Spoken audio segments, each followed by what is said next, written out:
One of the most fascinating and important movies to come out this summer is The Sound of Freedom. Now, I did watch Mission Impossible. I love it, and I will review it soon. I watched Indiana Jones, the last one with Harrison Ford. Didn't love it, didn't hate it, but I don't think it was the greatest film ever made, but it was a fun summer flick. There are some major movies coming out that are very, very important. Oppenheimer, I'm very much looking forward to watching. And Golda, okay? Golda, about the story of Golda Meir, the first and only woman prime minister of the State of Israel, and how she almost lost the State of Israel in October of 1973 when she ignored the intelligence that said that Egypt and Syria were about to attack. They did on Yom Kippur, the highest holy day. We're going to talk about that movie, both the massive intelligence and political failure that Golda Meir had in October 73, but also how she came back and helped the IDF win that war and not use nuclear weapons, even though she was advised by her team, you have to use nuclear weapons. And I just want to mention, while we're here in Denver, about that movie, because that's coming out, I think, August 25th. Why? Because Golda Meir lived for a season of her life in her teenage years, where? Right here in Denver, Colorado. So that is another show we'll be doing coming up. But Sound of Freedom.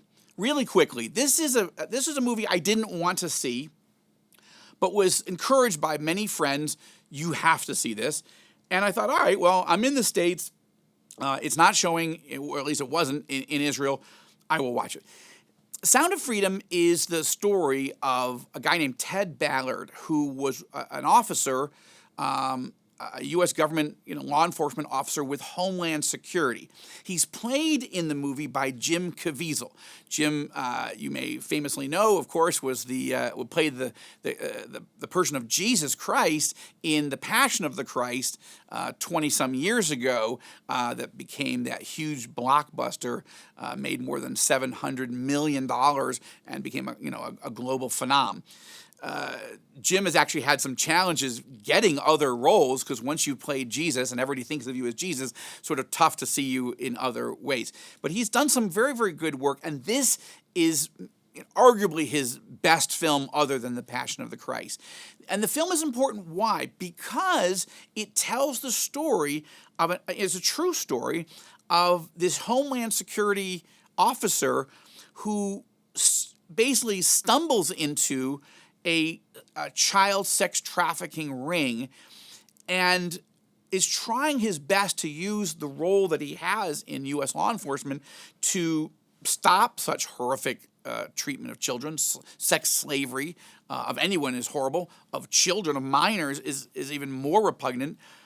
And this guy, Ted Ballard, was trying to fight it. But there was a point at which he didn't have the legal or administrative permission to go further, to go down to Cartagena, Colombia, and try to rescue specific children that had been captured by a cartel that was selling these children into sex slavery. Just a disgusting thing. I will say that the film is done tastefully, meaning you're not going to see sex slavery in the sense that you're not going to see, images or scenes that are, that would demonstrate or illustrate what these children are actually forced to do. But you certainly get the sense of that enough to realize how high the stakes are. That if people don't fight this horrific practice and go rescue these children, these kids are lost. They're effectively lost forever. And that's what Ted Ballard is reasoning and realizing as this story unfolds. Jim Caviezel does an amazing job playing this character, or this actual real person. And what's weird about this film, though, is that they finished making it in 2018. Now, look, as somebody who went to film school and loves films but has never made one, I'm not saying this is the greatest artistic production that's ever been made. It's not cheap and it's not, unprofessional, but what's important about the film is that it's done so well and it's so moving, even if it has some flaws. But what's weird about the process is that Sound of Freedom was finished in 2018. Okay, that's 5 years ago. But what happened? The studio that made it got bought by the Walt Disney Corporation. And the Walt Disney Corporation thought, no, we're not releasing that movie. And you're like, wait, what? The Walt Disney Corporation has been the greatest pro-children, pro-family entertainment company on the planet for the last century. Why wouldn't they want to release a very powerful, independently made film that defends children, that helps people of any political persuasion, any religious persuasion, no religious persuasion? That is a ugly, horrific industry, and we should do everything we possibly can to rescue these children and to arrest these, to rescue the children and arrest and incarcerate anybody that's involved in capturing them, kidnapping them, and selling them into sex slavery. Why wouldn't the Disney Corporation want to release this film? I'm not sure if I can answer that. I don't think I have the time right now to unpack that. But the truth is the Disney Corporation didn't want to release it. And so the producers of the film, the director, they had to use legal means to get the rights to the film back.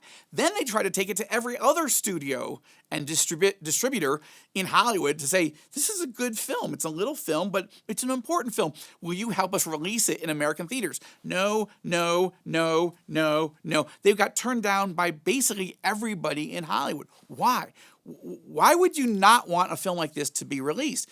Not saying that everybody in the country is going to watch it or even love it, but it's an important film. So this doesn't make sense at a certain level. It does at other levels, but I don't want to do a whole indictment of Hollywood right now. We're just talking about The Sound of Freedom.